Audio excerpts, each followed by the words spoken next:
tere tulemast Musta kassi taro lugemise vähid. Siit tuleb lugemine teile nädalaks 3.–9. august. Ma olen teile siia valmis võtnud 7 kaarti ja vaatame, mis neil kaartidel teile siis selleks nädalaks öelda on. Nädala algab teil siin keisri kaardiga. Keiser on mees, kes hoolitseb selle eest, et meil oleks salvet täis.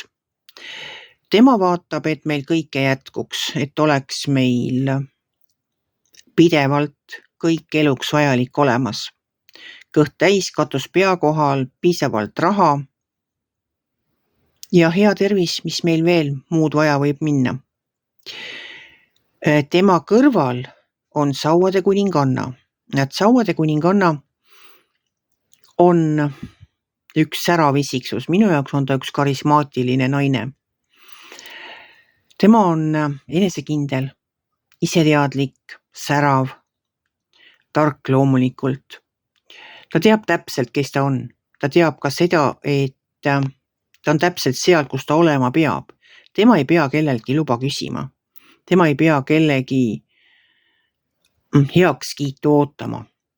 Tema teab ise, kes ta on, kus ta on, mida tema teeb. Ta teeb oma otsused ja ta läheb oma teed.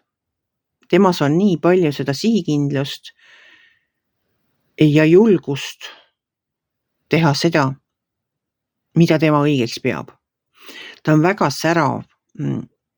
See sauade kuninganna minu jaoks on alati naine, kelle peale inimesed vaatavad. Mõni kadedusega, mõni lihtsalt vaatab, aga ta ei jäta kedagi külmaks. Tema paistab välja, kuidas ma ütlen, ta paistab silma. Ta paistab rahva hulgast ka välja. Ma ei tea, mis temas on, aga ta on täpselt selline naine, kellele järele vaadatakse. Edasi tuleb teil siin karikate 2. Karikate 2 minu jaoks on hingesugulase kaart. See on selline kaart, kus hing tunneb hinge ära, koos on hea olla. Vahest on mõni selline inimene, kellega kohtud ja tunned kohe, et on minu inimene. Mulle kohe väga temaga on hea olla, temaga saab kõigest rääkida. Mõtleme ühtemoodi, eluväärtused on samad. See karikate 2 just selline on.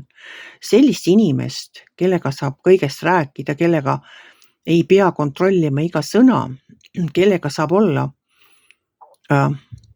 kellega ma saan olla mina ise, kellega te saate olla teie ise, ilma et te peaksite ennast kontrollima nagunii peensusteni.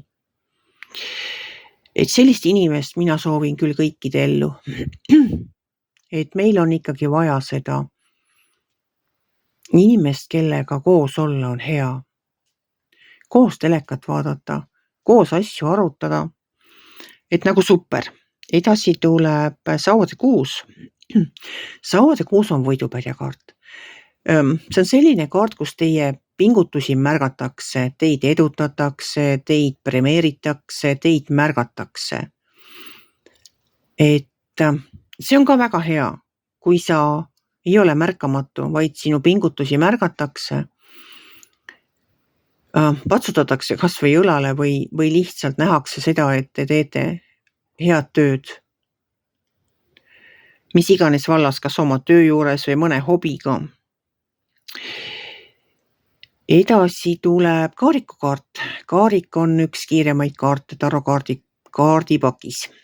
Kaariku kaart räägib sellest, et asjad, mis ennem seisid, kui teil tundus või oli praegu nii, et midagi ei liikunud, siis nüüd hakkavad asjad liikuma. Ja mitte lihtsalt, vaid kiiresti.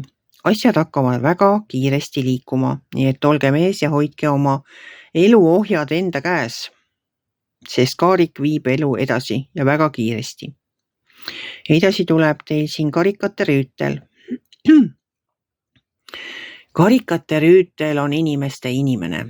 Tema tahab teenida inimeste hüvanguks asju teha. Tema on kas meditsiinitöötaja, tuletõrjuja või mõni lihtsam inimene, kes oma kätega midagi teeb. Ta võib olla kondiiter, ta võib olla kokk. Midagi sellist, kus oma kätega inimeste heaks. Ja kui temalt ära võtta see võimalus inimesi aidata ja inimesi teenida, siis tema jääb väga kurvaks ja ta kaotab oma elu mõtte. Temast läheb välja see säde silmades. Et tema tahab teenida inimeste heaks, inimestele midagi pakkuda. Kas oma kätega, läbi töö, läbi loomingu, võib-olla ta kirjanik, tahab raamatut kirjutada, maale maalida, midagi sellist. Ja viimase kaardina on teil tulnud välja müntide kuninganna. Vaat tema on selline naine, kellel eelarve on paigas. Temal ei ole kunagi kuu lõpus näpud põhjas. Tema teab täpselt, mida tal on vaja ja ostab ainult vajalikke asju. Kui tuleb pidu, tema ei lähe torma kohe poodi uut kleiti ostma. Tema vaatab oma kapis ringi. Ja tõenäoliselt ta leiab sealt kuskilt mingisuguse vanema kleidi, mis täitsa hästi veel sobib ja läheb sellega. Ja uskuge mind, tema on oma vanema kleidiga sellel peol kindlasti natukene erilisem kui need, kellel on poest ostetud uued kleidid. Vot seal võib juhtuda ka see, et ongi mitu naist ühe ja sama kleidiga, sest ega meie kaubanduses see valik nüüd nii suur ja lai ka ei ole. Müntide kuningannal on eelarve paigas, tema emotsiooni oste ei tee. Tal on nimekiri, kui ta poodi läheb ja nimekirjaga ta ostab kõik selle nimekirja järgi ega tee ühtegi liigset kulutust. Samas ta pole kitsi, kui tal midagi vaja on, siis ta selle ikkagi ära ostab, aga ta teeb ka enne eeltöö. Tema vaatab nagu müntide kuningaski. Vaatab ennem, mida tal on, et see oleks kvaliteetne, et see kestaks kaua. Vaat selline naine on müntide kuninganna ja soovin kõigile sellist rahatarkust, nagu temal on. Siis ei ole meil kunagi kuu lõpus näpud põhjas ja meil ei ole võib-olla ka kodu igasugust kola täis, mida me tegelikult üldse ei kasuta. Siuke lugemine tuli teile. Kui teile minu lugemine meeldis, ärge olge kitsi, pange ikka like pöial üles, võite ka kommenteerida ja kohtume järgmisel nädalal.